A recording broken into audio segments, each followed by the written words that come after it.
Today, we're getting into a topic that every leader, whether you're running a business or a department or even your home, you face this problem. And this is it. How to show up as your authentic self when you're working with a difficult staff member or a difficult client.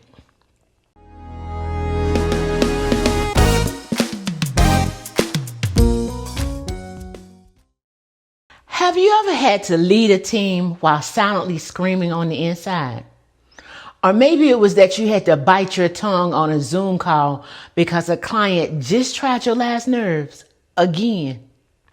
Yep, this episode is for every leader who's ever asked, how do I keep it real without losing my mind or losing my job or losing my pearls?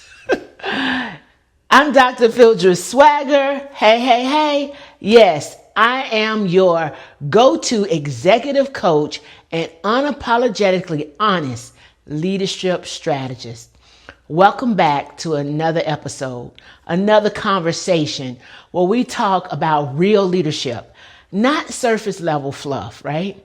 Today, we're getting into a topic that every leader, whether you're running a business or a department or even your home, you face this problem. And this is it. How to show up as your authentic self when you're working with a difficult staff member or a difficult client. It's a tough thing. How do you stay true to yourself while working with difficult people? Now, let me say this right up front. Authentic does not mean passive. It doesn't mean soft either. It also doesn't mean that you just get to be yourself and bulldoze everyone over. No, that's not authenticity. That's unchecked ego dressed up as keeping it real. That's not what we're talking about. Let's unpack this boss style. And the first thing I really like to talk to you about is the leadership illusion and why authenticity matters. See, a study by the Harvard Business Review found that 58% of employees trust a stranger more than they trust their own boss. Whoa, yikes, that's what I said. What if it's you? You want your employees trusting someone more than they trust you? No way. But you ask, why is this? It's because so many leaders wear a mask, and we've all been guilty of it. We're one person in the boardroom, there's another mask in the break room, another for donors, and one for the gram. It's exhausting to watch, for staff members to watch you move through these different phases of you. And it's even more exhausting for you to maintain all of these different facades. But here's the truth. People respond to authenticity. They may not always agree with you, but when you're consistent and rooted in who you are, trust builds, even with difficult people. Let me tell you about one of my clients. She's a nonprofit leader, and I coached her, did some consulting with her. I'm going to call her Pam. Pam had one of those team members, you know, the type brilliant, but always in resistance mode. They lead with no. No to every idea. It's shot down. Every team decision, side-eyed. Pam came to me totally exhausted. She was ready to tap out or slap somebody. She said, Phildra, I feel like I'm walking on eggshells. I feel like truly I might punch this person, and we know that is not leadership. So we went back to her leadership values, and for her, they were clarity, empathy, and bold action. So I said, let's lead there. Let's start there. And wouldn't you know it, when we went back to her values and she really started holding firm to them and put compassionate boundaries in place, the resistance didn't magically disappear, but it did lose its power. Why? Because she started showing up as a leader. She stopped shrinking. Which brings me to another point. Difficult people aren't always the problem. Sometimes it's how you show up. Here's a stat to sit on.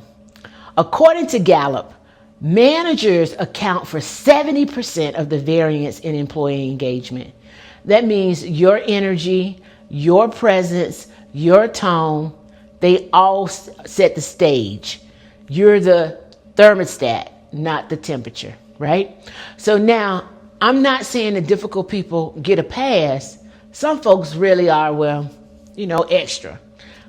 A whole different vibe, a whole different assignment. But as leaders, it's our job to own the climate, not control everyone's behavior. So here's how to reframe. That client who keeps changing the project scope, they might actually be in need of clarity. That employee who challenges every idea, they could be craving more autonomy. And what if the team member who's quiet in the meetings is really watching for safety to show up before they can show up? Sometimes you have to shift your perspective as well. Now, here's the catch. You can't assess this kind of insight about your team members and your clients when you're too busy being reactive. Authenticity gives you access to self-regulation, empathy, and the pause to take courage. Now, I love a good framework, so let me slide my favorite one in, and that's my clarity, alignment, and discipline framework. And this is how it works with working with difficult people. Clarity, you have to know your values, your communication style, your triggers. Ask yourself, what kind of leader am I committed to being in this moment? What if this is not easy? What kind of leader am I when I'm in the messy middle? And sit with that, reflect on that. And then alignment means showing up consistently. And so if you want or value transparency, be transparent. Even when news is tough for your team, tell the truth, be transparent, give the facts. If you say to your team members, don't disappear in hard sessions, then you have to show up too. And then discipline is practicing emotional maturity. Leadership is not therapy, okay? You cannot let people pull you out of pocket. You cannot just expect to clap back on everything. Let me give you a quick story. Another one of my clients, I'm going to call her Jasmine. She ran into a wall with one of her senior leaders. This guy was really micromanaging her every move. And really, she wanted to cuss him out. That's not what we do. I wouldn't. But instead, what she really did is she used the framework, clarity, alignment, and discipline. She got clear. She said to herself, my role is to lead the team well, not to mirror dysfunction. She got aligned with the project. She documented her decisions. She held firm in meetings. She committed to the process and communicated calmly. And then she stayed disciplined. No more late night emails, no office gossip, just action. And I promise you, within about 3 months, 90 days, that leader started pulling back. Not because Jasmine had changed, really, but because she shifted how she showed up. She also showed up as a leader and stopped allowing herself to be triggered. So what does this look like in practice? I want to share with you 5 quick ways to show up as your authentic self. Even, hear me now, hear me clear, even when the people around you make it hard. And number 1 is lead with presence, not performance. Check your tone, check your energy, and check your body language. You don't need to overcompensate. Be yourself. Number 2, use I statements with boundaries. Try saying, I'm committed to this project's success, and I need us to align on the expectations so we don't waste time. And then number 3, don't fake the funk. If you are frustrated, own it professionally. Say something like, I'm noticing we're having a repeated miscommunication problem. Let's name what's not working and address that, right? So number 4 is what? Ask hard questions, human questions like, what do you need to be successful in this role? What do you need to be successful on this project? And watch how that shifts the energy, because it's checking in with people. And number 5 is check your pride at the door. Authenticity requires vulnerability, not perfection. You have to own your mistakes and not be afraid to ask for feedback. That's leadership. Leadership with backbone and heart. And when you present backbone and heart, you'll get a team that has your back and works with heart.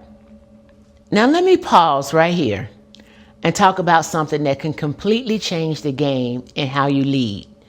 And that's the DISC assessment. I know personality and behavior assessments sometimes get a bad rap, but the DISC, which is a behavior profile, is different. It helps you understand how you naturally show up under pressure and how your communication style impacts the people around you, especially the tough ones, especially the difficult ones.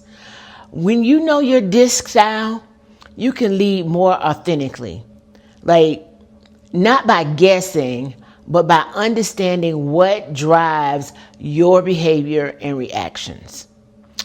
Are you sometimes quick to act, or do you need more details? Do you shy away from conflict or like go straight into fix-it mode? DISC helps make that part of your behavior and response, especially in communication, clear. But it doesn't just stop there, not just with you. When you start to recognize the styles of others, your team, your clients, you start communicating in a way that actually lands. You connect, right? You stop taking things so personally. You ask better questions. You ask open-ended questions so you learn more about people. You lead with more confidence and less emotion, or I should say less emotional drag, right? If you've ever said, I don't know how to get through to this person, or I feel like we're speaking different languages, the DISC is a tool that can really help you translate that disconnect and respond from a more informed perspective. You become more aware of your blind spots, and you understand how to engage more effectively, not just with difficult people, but with everyone. And you understand what some of your triggers are. If you want to get a deeper understanding, if you want to go deeper, I do offer a full DISC assessment plus a one-on-one debrief session to help you apply it directly to your leadership style. And I think it's really important to understand assessments and use them effectively to help you grow. Because real leadership isn't about being perfect. I've said that time and time again. It's about understanding yourself, growing, and understanding others. And understanding others well enough to lead with purpose and manage difficult conversations or challenges. So let me land this with something my grandma used to say. Grandma used to say, baby, everybody can't go with you, but you still gotta go. So you gotta show up. You gotta show up as a leader. You're not here to be liked by everyone. We're just not.